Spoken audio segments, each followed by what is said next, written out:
我来吧。还是我来吧。还是我来吧。事情因我而起。我是男人，这种事情自然是我来。都是第一次，女孩子家也是一样的。还是我来吧。哎，我来吧。哎呀，我来，你别生气，你是少主。哎，没关系。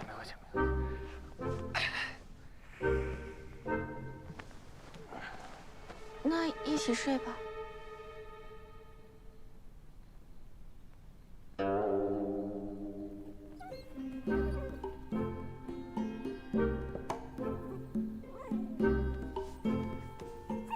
这样，我们就都不用打地铺。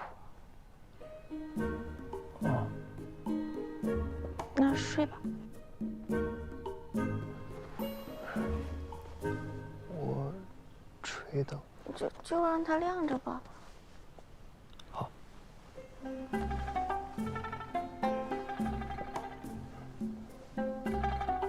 你要是睡不着，我们可以聊聊天。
吃点，知道吗？啊，长胖一点，少重点。岳父岳母，小婿的一点心意，请校长。太感谢你了，爹，这不是你最喜欢用的银川液吗？哼，哎，还有新创的扇子。娘，这烟川的胭脂是给你的吧？哇，姐夫，你对我姐可真舍得。干什么？这点出息啊！拿几件身外之物就是对人好了，还姐夫叫得顺嘴啊，都不能让你姐当正室，干脆喊他侧姐夫得了。行吧，这个咱们又没办法。新川的规矩严，你别老跟咱家阿姨一样，再说下去就不像话了。刘少主，你别介意啊，主要是在我们济川没有侧室这一说。他爹真是心疼姑娘了，话就多了些。小婿明白二位的顾虑，我会放在心上。说得好听，堂堂新川少主，还能把我们济川的丫头扶做夫人吗？新川人根本不懂得欣赏。我家小薇这么好，丫头，如果有人欺负你，就让家里知道。爹拼将一身剐，也要把新川。你今天怎么话这么多呀？爹，娘，你们放心，六少主待我很好，我也会照顾好自己。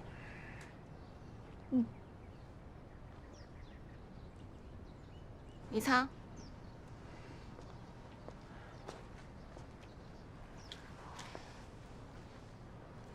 你可是个大人了，在家好好照顾爹娘，知道吗？用你说。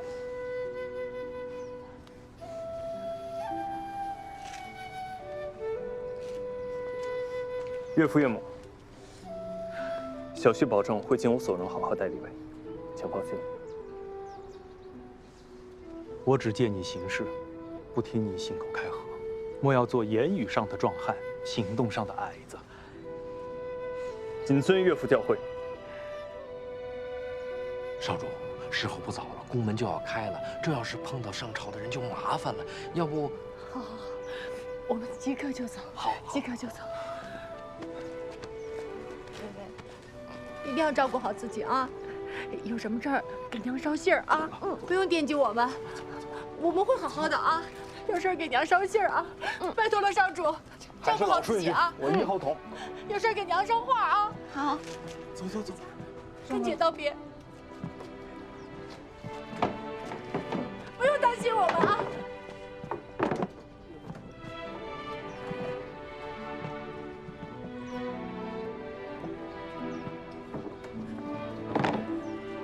我们走了。 2号桶给盖上了。走走走走走走走。走了啊。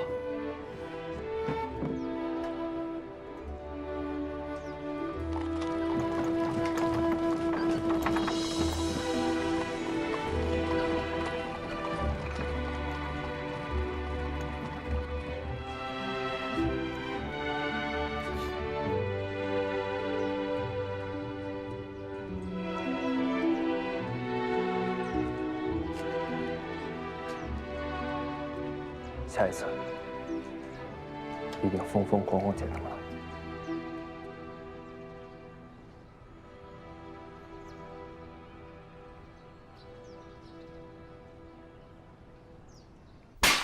你把丹川郡主给气走了？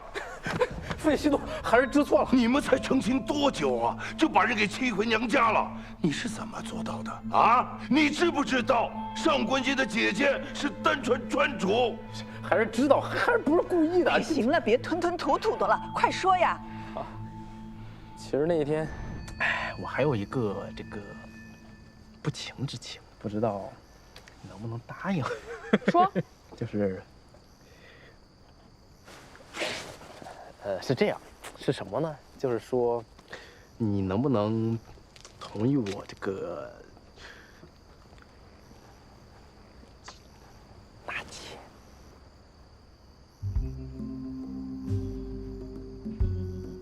我就拿一个，我们两个单独过，然后你自己过，你想怎么高兴你怎么高兴，绝不动摇你的位置，行不行？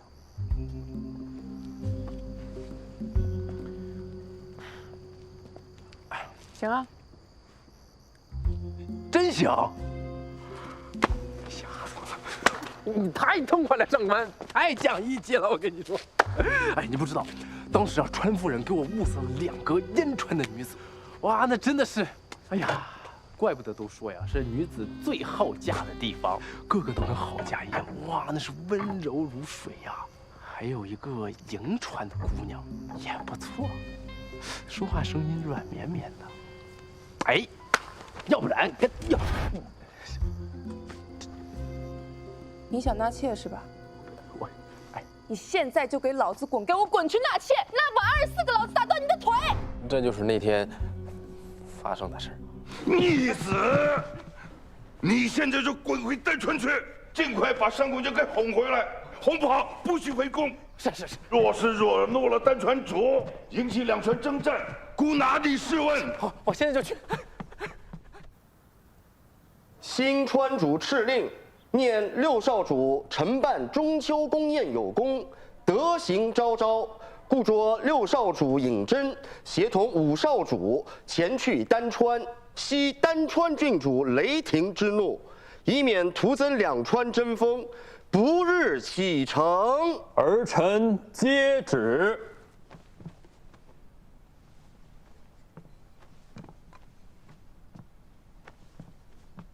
主上还有言，眼下丹川的水患治理已经完成，百姓的生活也已恢复日常。6少主正好可以过去看看情况。是，我还有一事强求，这劝和理应有女眷相陪。望总管带我觐见，请主上解了济川李氏的禁足，让他随同我去。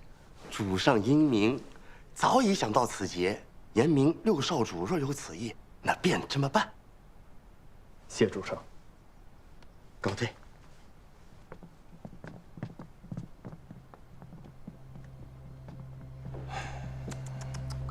没想到5少主刚成婚不久就闹出这么大事。收拾行囊，去丹川。是。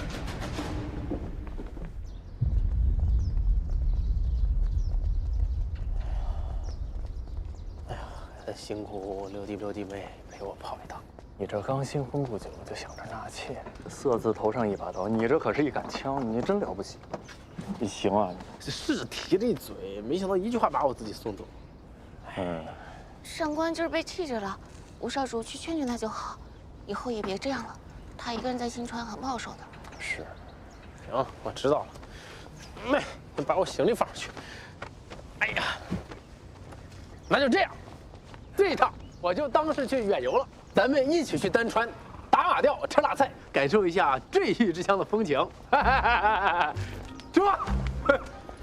哎，这，哎，上我。哎，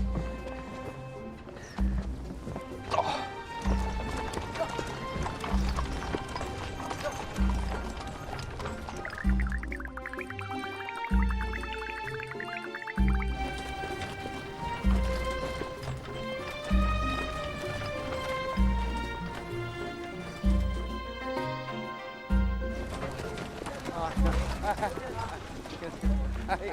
哎呀，哦呀，丹川这个蛮荒之地，还以为一路上游山玩水，结果连个铺子都没有，总算有饭店了。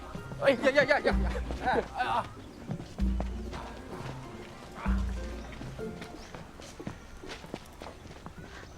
哎呀！哎呀！来，请坐。哎，小二，哎，快！哎，要点什么？给我来一个白玉无瑕。什么？这外面不叫白玉无瑕，馄饨啊。他要一个抄手。抄手嘛。念书堂的时候，静静教过一些丹川话。哦，抄手啊，有是吧？有就行。再来一个内有乾坤，是吧？包子。小笼包。小笼包啊！最后再来一个这个玉液琼浆，赶紧上，快饿死了。不是你说什么？我怎么这姑娘她到底在说啥呀？你得翻译一下。他应该是想喝酒。不是酒，哎，就那个白的，那个稠的豆腐脑儿。哎，豆腐花儿。哎呀，豆腐花就豆腐花嘛，还玉液琼浆，我还以为是你的脑花嘞。他怎么这个态度啊？在院子里的时候，从没听过这些乱七八糟的菜名。这名字太故弄玄虚，我就让宝强改了。哎，来了，哎。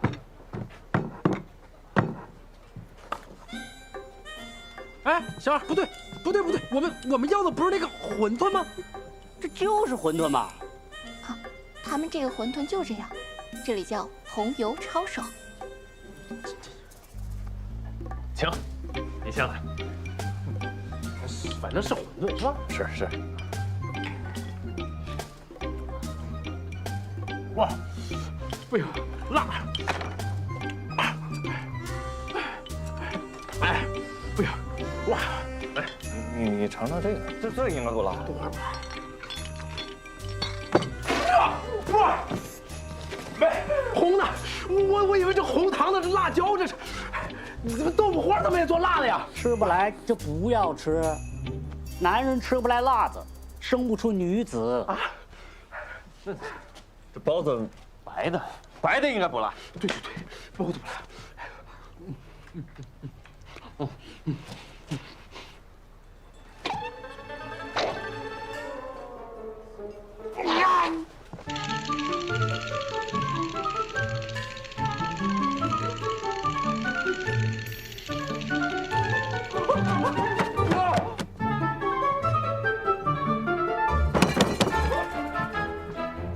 这人废了。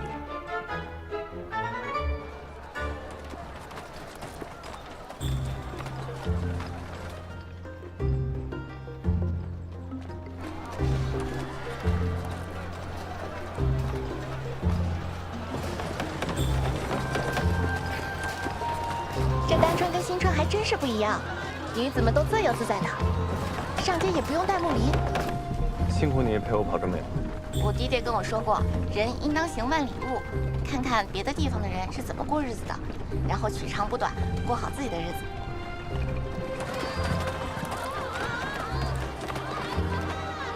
小婷来啦！哎，慢慢小心。谢谢苏长官。哎，不客气。丹川宫建于水上，车是进不去了，只能坐船入，所以辛苦二位少主和侧夫人，咱们走2步啊。行，那快，赶紧进宫吃饭，我都快饿死了。走。哎，好热闹呀！早在《九川异闻录》中看到，说风平浪静之时，单川的男女就会在水边嬉戏，果然是真的。看来水患已经解决了。那是自然，那少主亲自出谋划策，哪有不解决的道理啊？少主英明神武，药到病除，手到擒来，圆满成功。胡言乱语，语无伦次，真应该送你去上学。苏总管说的没错啊，少主是认真的思考了，在这里受灾的群众需要什么，所以才想出的解决办法。就是嘛。哇！哎呀，该说不说，这儿的姑娘是真水灵了。哎，你看这边。今天一个都不许走，一定给老子血战到底！这是什么人？真是太吓人了！这，让你妈呀！太凶残，太残忍了！这人，夫人，我们知道错了。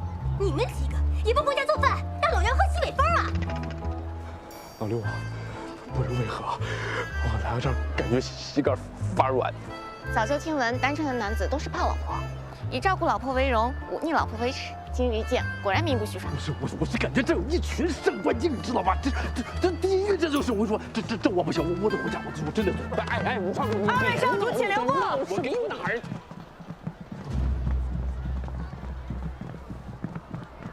谁呀？不知道。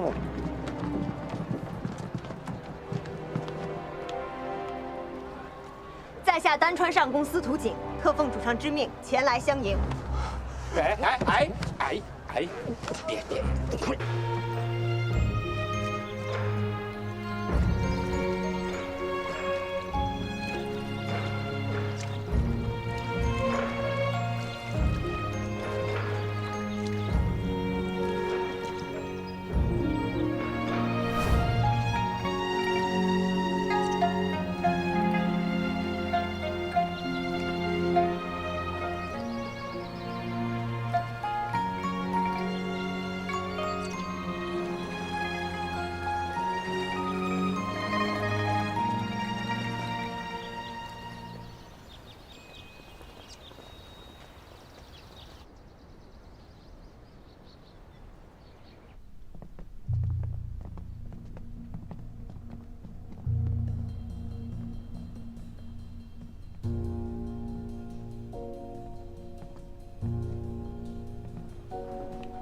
主上，新川来的一行人已经进宫。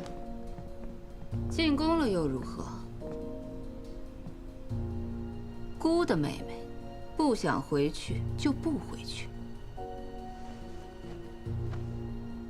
姐姐，但现在事态严重了，新川主派了2个儿子过来，我要是再不肯回去，那不是把你架在火上烤吗？什么九川和盟，就是牺牲女子来维持关系。姑已经决定了，3年后所有丹川女子都不参加选拔。姑护得住他们，还护不住你吗？姐姐，丹川屡遭水患，我就算再不懂事，我也知道，这个时候正是需要新川帮助的时候。3年啊，时间太长了，咱不能现在就跟新川对上啊。丹川再弱，也有九川最强的水师。无论如何，新川也要忌惮3分。你不用管这些，只问自己情愿不情愿。你若不愿意，就算那新川主亲自来了，姑也护得住。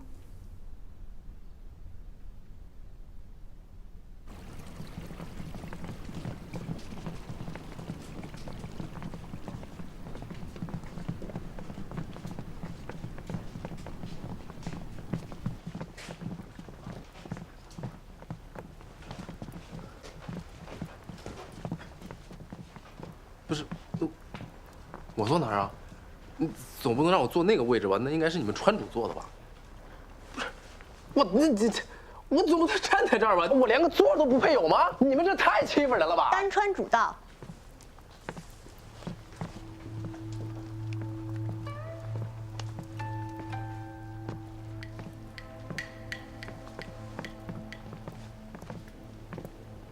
各位远道而来，不必拘泥，坐吧。给这位也找个座吧。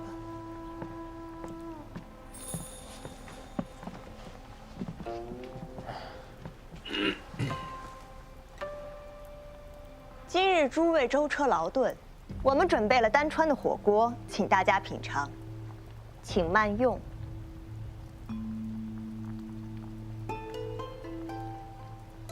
不是，他们都是鸳鸯锅，为何我偏偏就是这个呀？五少主乃我丹川女婿，自然要入乡随俗了。孤特地命人准备了静儿最爱的牛油果，请少主品尝。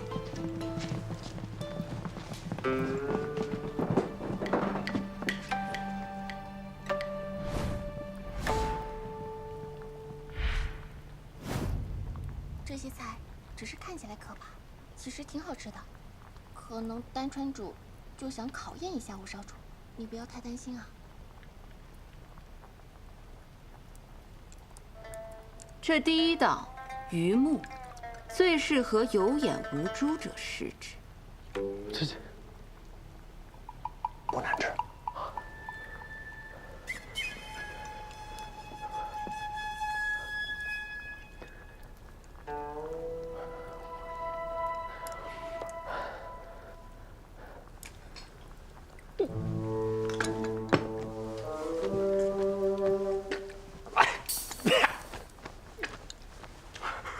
第二道黄喉，乃牛的心管，在我丹川，负心薄幸者有如此牛。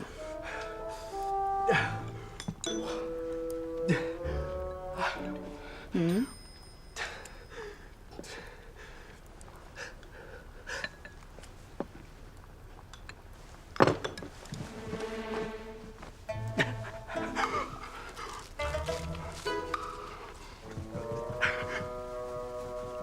姑看这些菜很合少主口味，给少主最后一道。这什么呀？这是？这是猪脑花。若丹川女婿博待夫人，我们也不介意试试人的。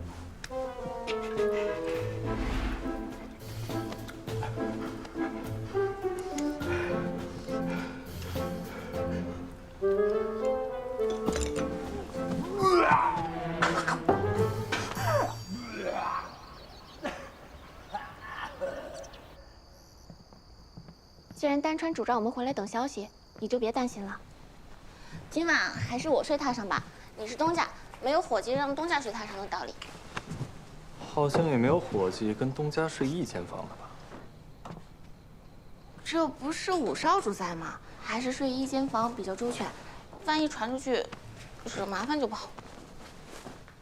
好了，还是我睡吧。还是我睡吧。明日还得进宫，看丹川主的态度不太好应付，有的周旋。你好好休息。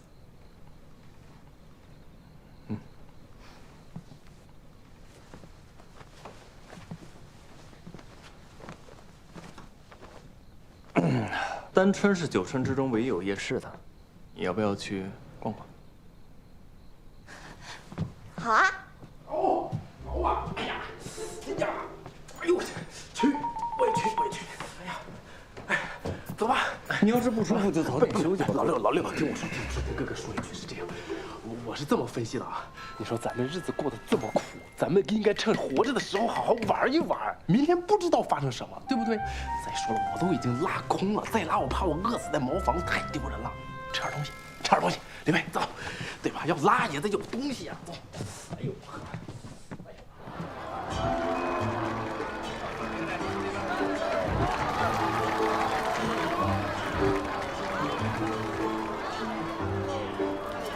好多人呢。你可以开走了。还行。对。哎呦。吃吧。大肉串啊！肉串了！哎，你爱饭，来个猪蹄子要不要？啊，老板多来份猪蹄。好嘞，来一个大猪蹄子。哎，您放好，哎，慢点啊，哎。吴少主，你要不要来一个？来了。啊！我去到茅房了，你们转转等等我。哎呀，让一下。谢谢老板。吃好再来。走。水果冰粉味道好的很，走过路过不要错过。水果冰粉味道好的很。哎，你们要点什么？老板，我要一份桂圆冰粉，然后几个橘子。哎，橘干随便找。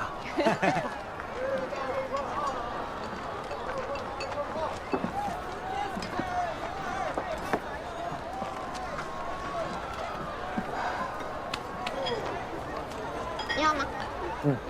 哎，这位兄台，你怎么能让夫人给你剥橘子呢？就是啊，这身为赘婿，让夫人给你剥橘子，简直是耻辱。你误会了，他不是。不是什么不是？好好看着，我给你露一手，怎么疼夫人呢？学着点儿，好好看着。老板，铁刀已用。来，请便。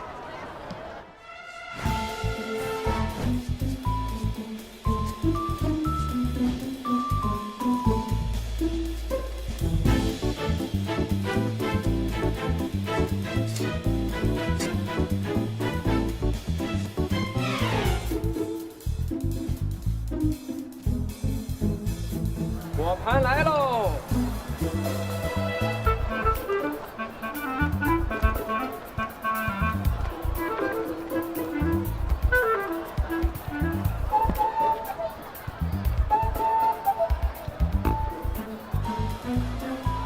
看着没，夫人，请慢用。哎，这也太精致了吧！你喜欢？你夫人一看就很喜欢呀，还不赶快学上一学？对呀，这都是最基本的技能，这个都不会，怎么讨着老婆？我来丹川这么久，还从未见过你这么差劲的赘婿。真的是，完全不知道怎么做赘婿，还不给夫人削个苹果？这么点东西不懂吗？各位，多谢你们教导我家赘婿了。我们现在有事儿，就先走了。哎，不是。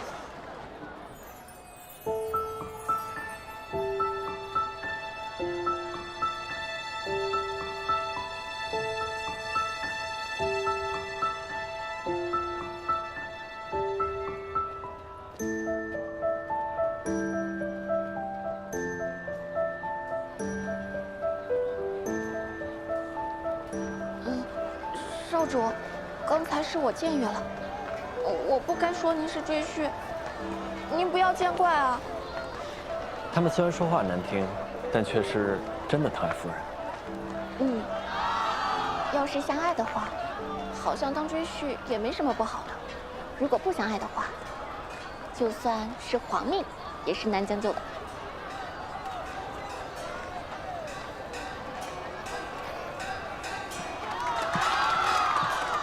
我给脸来。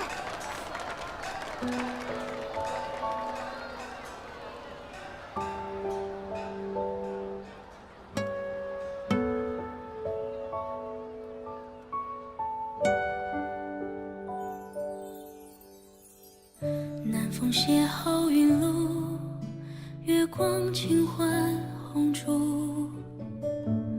目之所及，不过寻常一幕。为何心有恍惚？为何又踌躇？怕你从我眉目看穿幸福。语不尽，言不无，心生几分情愫。话不满，情不露，何处倾诉？眼眸中所述。此时已千言化为风，万念散为雾，往昔写为书。你我心若相知，又何须再多笔触？万千思绪不知归途，情深无觅处，心意无旁骛。唯愿二人一心三餐，四季共度。坐下。哟，你这身子你还逞强。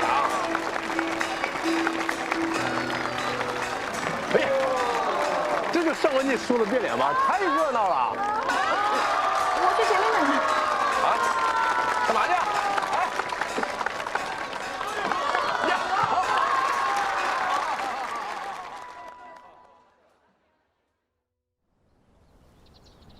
丹川主敕令：丹川女婿以其满腹污秽，口无遮拦，十恶不赦，须经夫宫考教，方能得见郡主。酌请即刻入宫。哎，敢问女官大人，什么叫夫宫考教？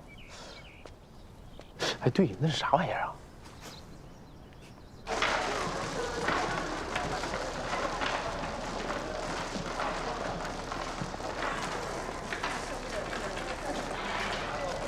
啊？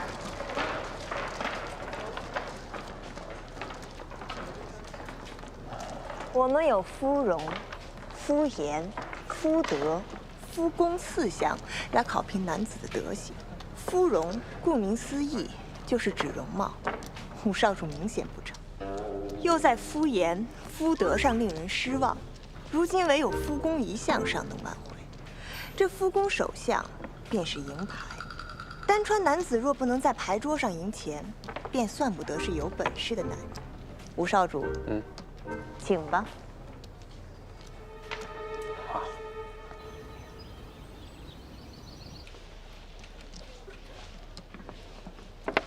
子墨，糊了，糊了，糊了，糊了，糊了，糊了。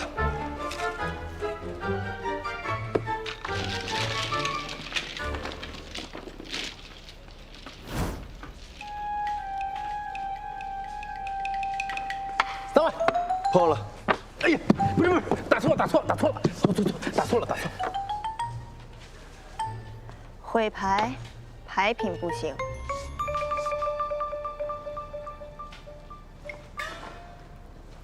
那边，高，呀，不会算牌，脑子不行。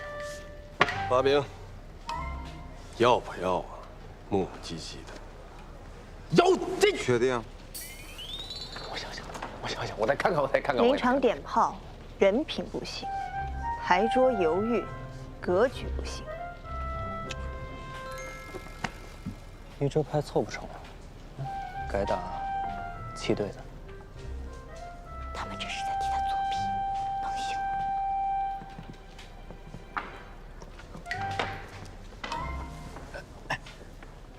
？1万，1万，8万，4兵，9万，5万，5万，9万，3条，1兵，7兵，7兵，5兵，3条，4兵，7兵，7兵，8条，7条，3条，9万，1万，5条，4兵，6击。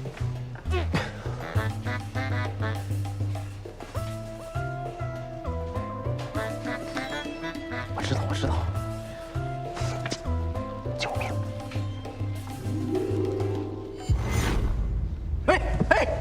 哎，我糊了！我起脚都是自摸糊了，都得给啊！快给筹码，3家都给啊！哎呦，见到回头钱了。那是6少主尹征。是。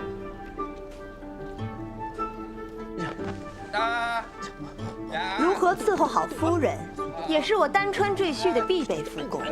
才啊，则是伺候夫人的重要技能。坚持，老苏，坚持。苏珊，老苏，苏总管，少主喊你呢。啊！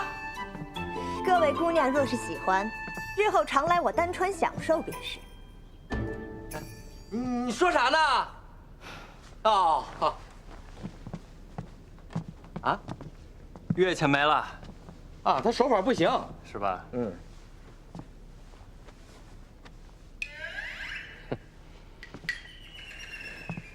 武少主可小心着点儿。从前有人踩耳石弄疼了我可是打了他半年都没下得来床。这样的都。啊？武少主，你与他们几位一同制作辣椒油，让郡主盲选，若选中了你的，便可与他见一面。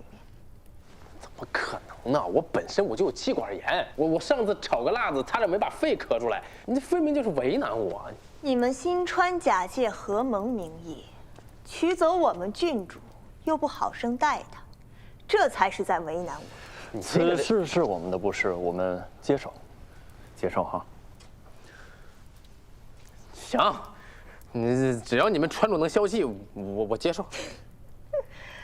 到现在，你们想的还只是让川主消气，可真是活不明白。这什么意思呀？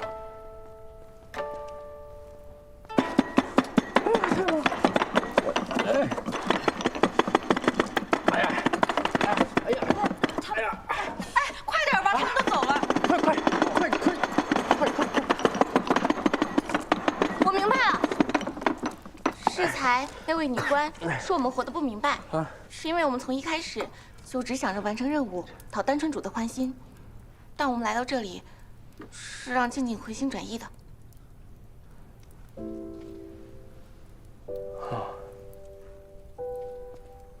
吴少主，你将心比心想一下，虽然你不怎么喜欢丹川，但这里是静静的家，这里以女子为尊，她在丹川活得逍遥自在的。可是去了新川，就只有她一个人了，每日与她相处的也只有你。可是你待她好，却只是为了纳妾，她能不伤心吗？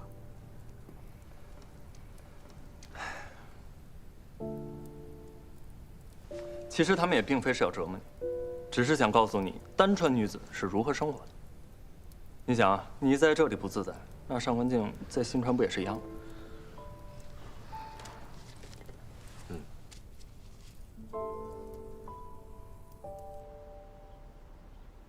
这5份辣椒油，还请郡主品鉴。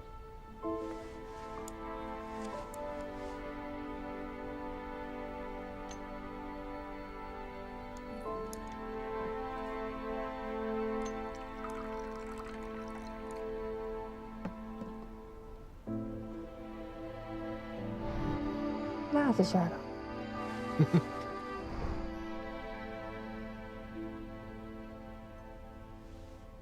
你既已知道哪一份是他做的，也同样意味着你可以不选那一份。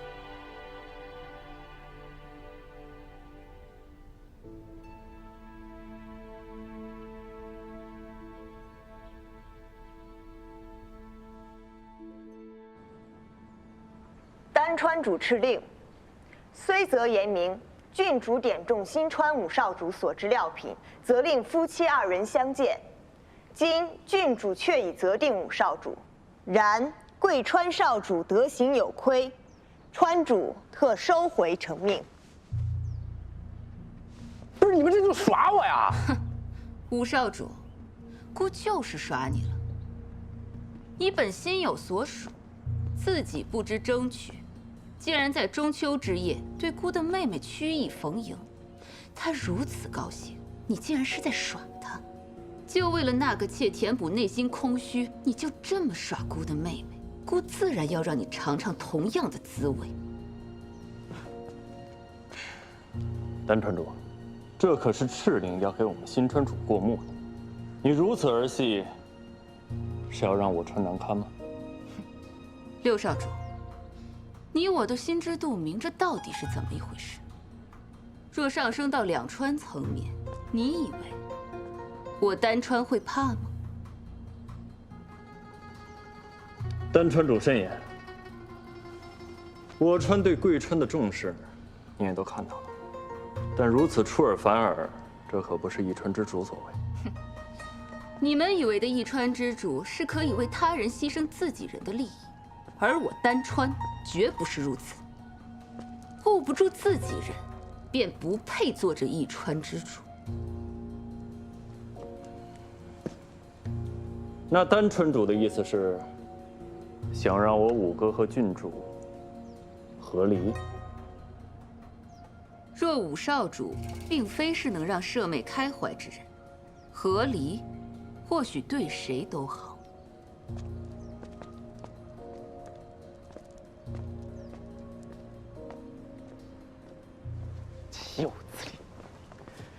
岂有此理！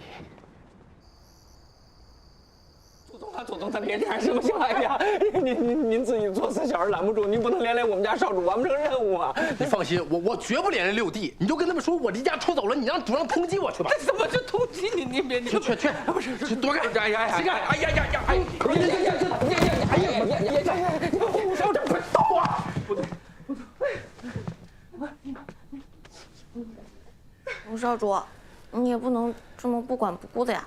你走了，别人怎么办啊？那我怎么办呀？我怎么办呀？你单川主再这么折腾下去，我活不明白了，我呀！少主，您得这么想啊！你说您这一走，这两川肯定就闹不和了，那闹不和就很有可能就打起来。只要真打起来，那您就是千古流芳了呀！哎，行了，打不打仗跟他有什么关系啊？哥，我支持你吧。我刘王，你前脚跑，我后脚把你撞下关，也算是给弟弟铺路，但有可能会被傅田打断双腿。但你走不了的路，弟弟帮你走，也不妨碍你纳妾。你现在就跑。这腿的！主少主，你说你这么大个人了，怎么还不懂事呢？到底为什么来到这儿呢？你贵为少主，不是更应该为两川之间的和平着想吗？我知道你跟上官没感情，我也不喜欢六少主啊，还不是为了季川留在这儿了。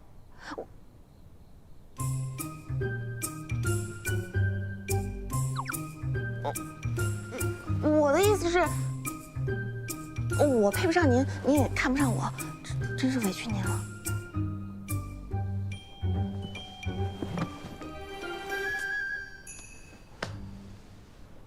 说哪儿去了？我的事儿怎么弄啊？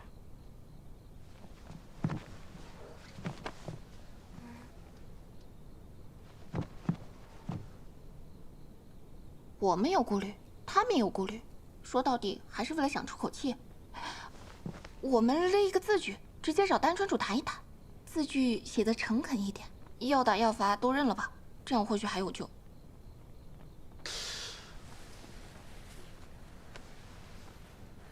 能行吗？这样？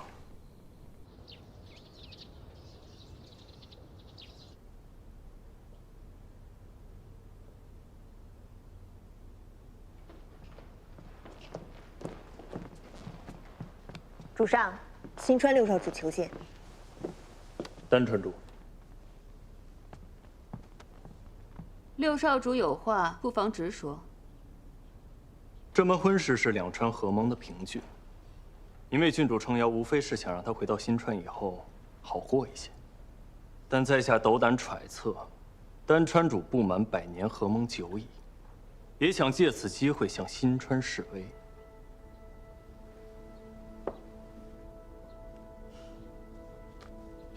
你凭什么这么说？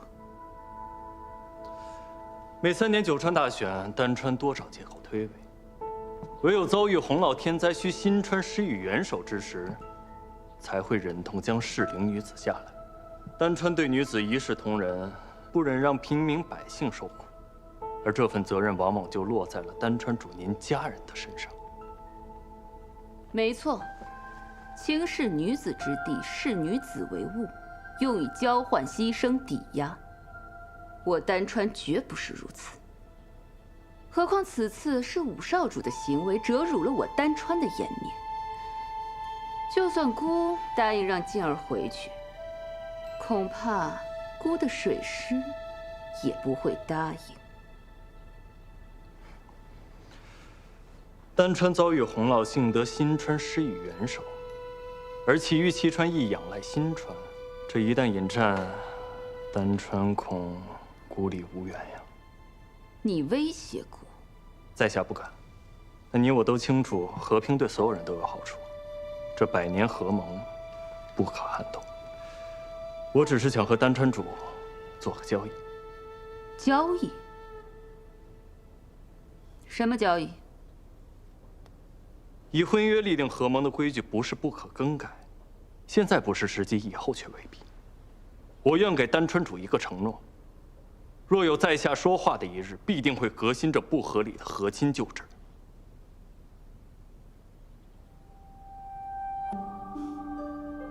六少主很善纵横之道啊。不过姑凭什么相信你？你始终是新川的少主，难道还会为我单川考虑不成？不单是为了单传，而是为了久传。可亲往往强人所难，与其成为怨侣，倒不如以利为凭。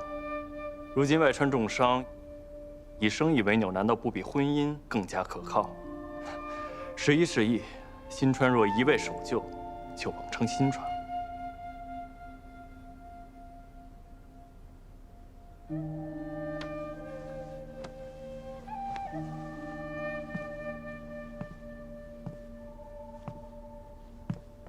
六少主，姑没想到，你竟敢在丹川如此直言不讳。我与丹川主本就不谋而合，直言又何妨？此外，若郡主肯回新川的话，我们一定会约束五哥，不会让他再受薄待。在下言尽于此，还请丹川主思量。午后，姑会与舍妹在教场演习射艺，教导兵丁。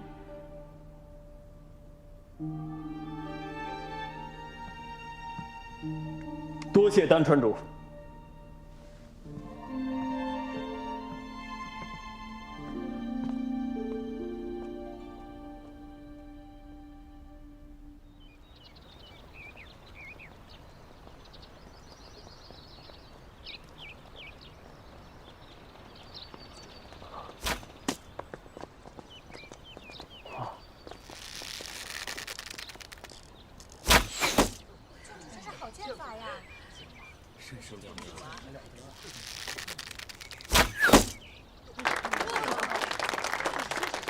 没想到他这么厉害。经验吧，是不是很后悔以前没好好对他？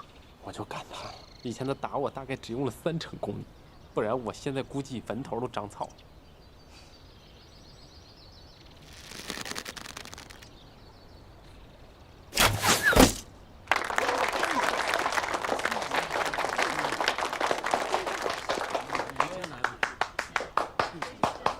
射得真不错，上官，不是上官，上官，跟我说呀，上官，我好不容易来的，上官，哎，上官，哎呀，上官呐，你这听我说一句嘛，你说我过来好不容易才见到你，我都已经立字据保证我永不纳妾了，你就原谅我这回行不行？不知道我为了见你，我过不过斩四将，那些东西我闻所未闻，见所未见，我全都去弄了，我怎么？川主，我都没有。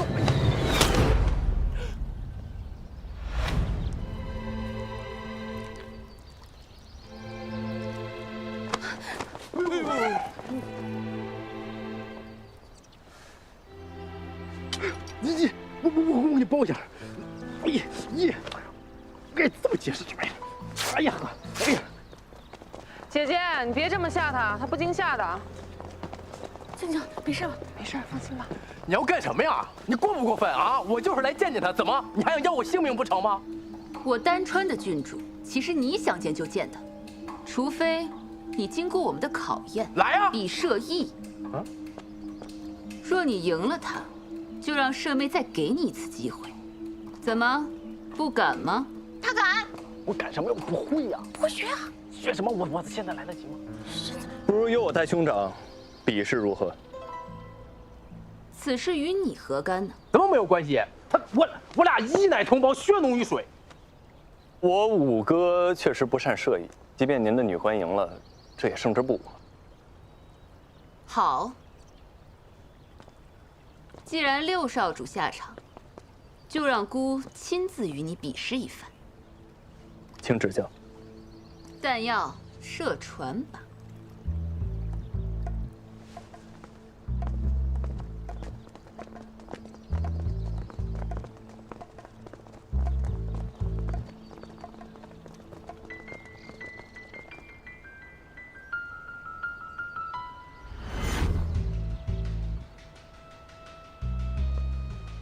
哎，这就是船靶呀！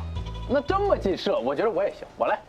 谁说要睁着眼睛射箭了？啊？玉佩下面系有铃铛，听音辨位。我。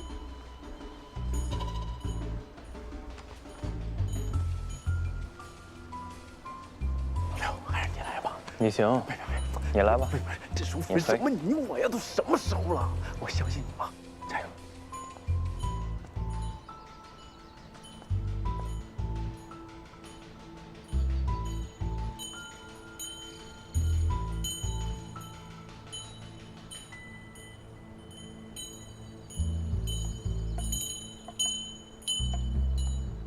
六少主，承让。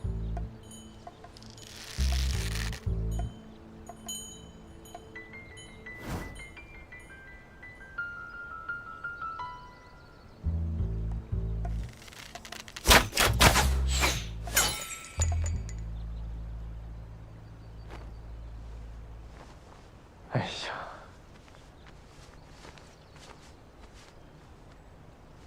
六少主，请吧。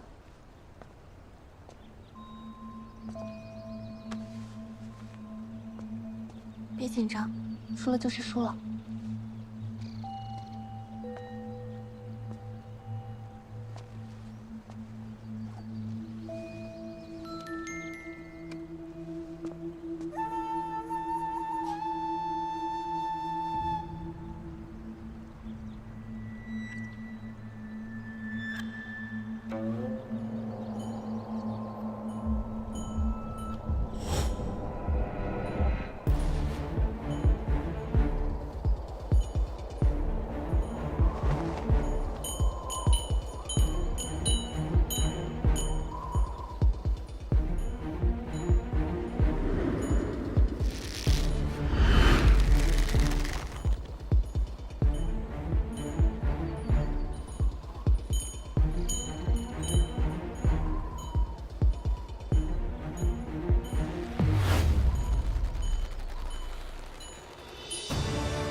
六少主可要愿赌服输啊！等一等，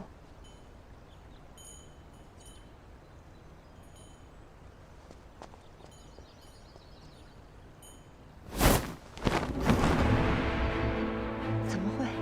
六少主的箭射中玉心。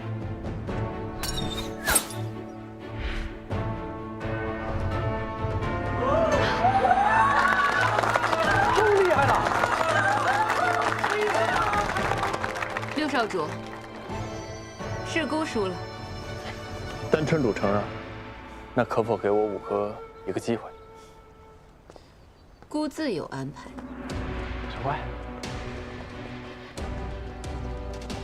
你怎么那么厉害呀你啊！你这肯定是背着我偷偷练的，我没上的骑射课全让你上了，是不是？你自己不努力还怪我？恭喜少主！还有一套了啊！走。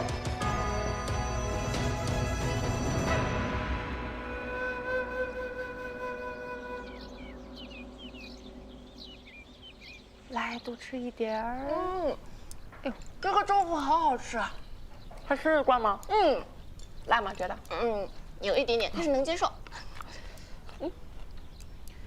你这个手真的没事了吗？没事。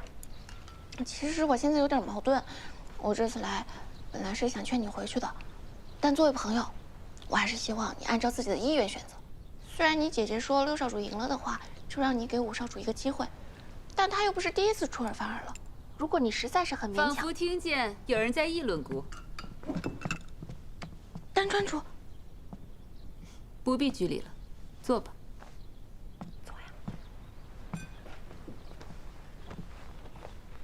姑听静儿说，你是她在新川的第一位朋友，姑要多谢你。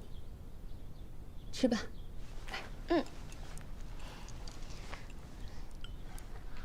这牛肉特别好吃。其实我这次来丹川感觉特别好，特别亲切，像回到我家季川一样。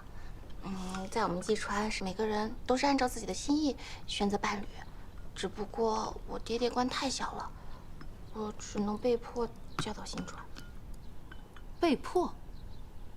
你的意思是，你本不愿嫁给六少主？当然，谁愿意嫁给一个自己不了解的人呢？哎，那所以我们是……哎，是，咱俩都一样，婚姻不过是一场营生。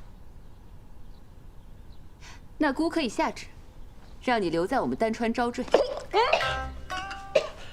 这个主意好哎，我们2个人至少有一个可以脱离苦海啊，是不是？不用。六少主这个人还是蛮好的，我俩相处的像朋友一样，而且他从来不勉强我们俩做夫妻，所以我过得挺好的，多谢丹川主的好意。快吃吧。哎，上官英怎么说呀？他还是没说愿意。不是咱们不都过关了吗？老六射箭不都赢了吗？怎么还不行啊？怎么这样呢？这帮人呢？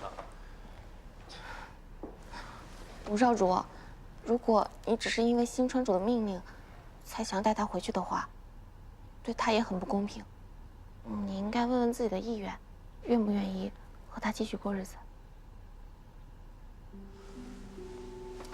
我，在我们丹川啊，我们会一起吃火锅、打马吊，可开心了。虽然我们丹川是女子主家，但是我们生活过得非常安逸，根本就没有你们说的那么可怕。我也没不愿意啊。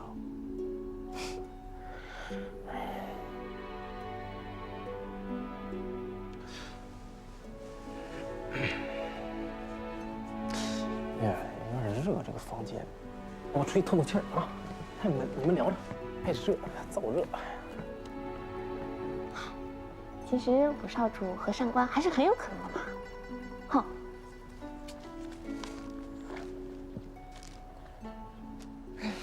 我们六少主射艺这么厉害呢，我都不知道。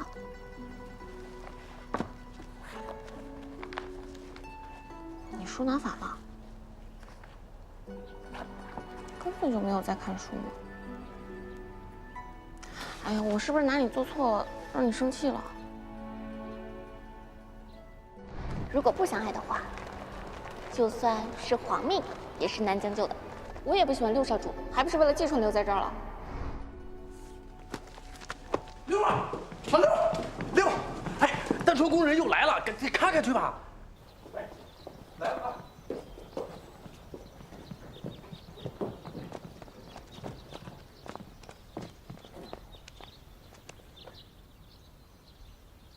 丹川主敕令：若两川合盟，并以婚约为凭，则呈请新川六少主入赘丹川，嫁与丹川主，成两川100年之好。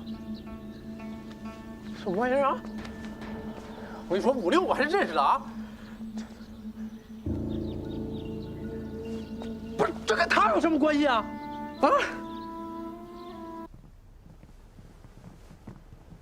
丹川主，姑要与你成婚，六少主很意外吗？丹川需要新川帮扶，新川需要丹川联姻，这才有了五少主与静儿的孽缘。但如今，静儿不愿意了，那就由姑来完成两川的联姻，不也算圆满吗？婚书已经拟好，若六少主愿意，姑即刻命人将这婚书发往新川。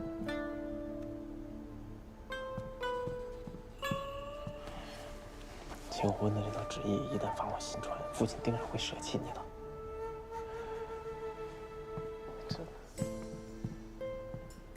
丹川主，恕在下愚笨，实在不明白您这是何用意。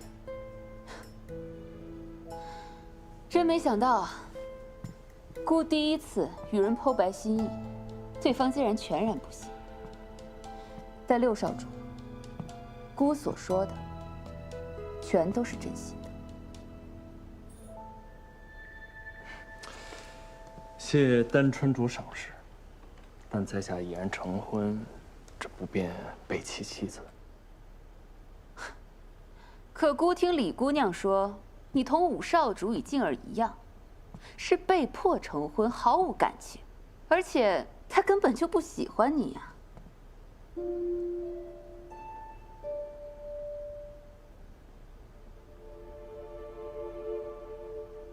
姑的指令，既能保全和亲，又能让李姑娘与静儿两段孽缘得以善终。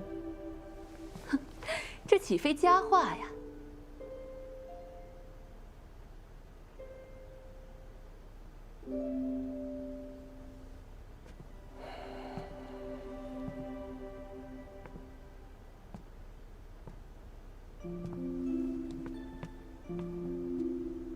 我们虽是奉旨成婚，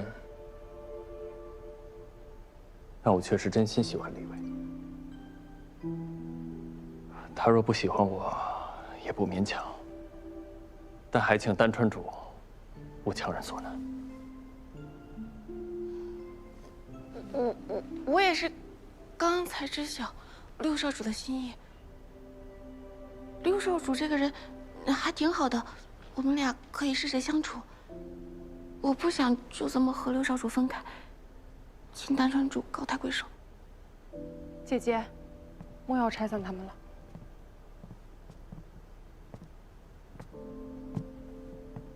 姐姐，你现在把他们分开，六少主跟李薇都不会开心的。现在闹一闹过了，就让我同五少主一起回去吧。原本我就不应该这么任性的跑回来的。静儿，姑知道你记挂两川同盟，可若你不愿，我愿意的，姐姐。五少主人也不坏，虽然长得一般，又蠢又笨，脾气也不好，毛毛躁躁的，不温柔也不体贴，体格也不行，连我都打不过。哎，那个，快说到那个但是了。但是，他算个好人。什么叫算是个好人呢？总之，日子是过得下去的，他也不敢对我怎么样。而且，我还挺喜欢新川的，在那边有李薇这些朋友们，所以姐姐，别为难他们了。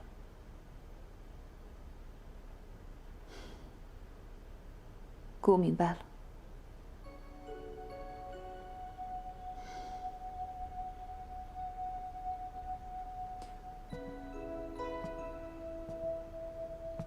吴少主，姑的妹妹从前是很爱笑的，可不知怎的，去了一趟你们新川，姑就再也没见她高兴过了。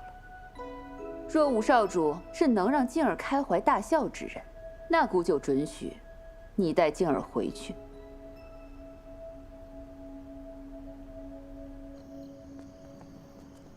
开怀大笑，开怀大笑还得。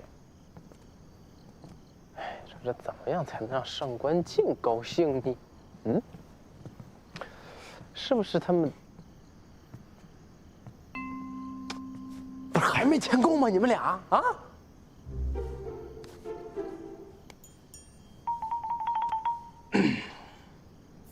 我虽然这么说，但我知道，不用解释了。六少主是不想当赘婿，所以才说喜欢我的。你放心，我不会自作多情的。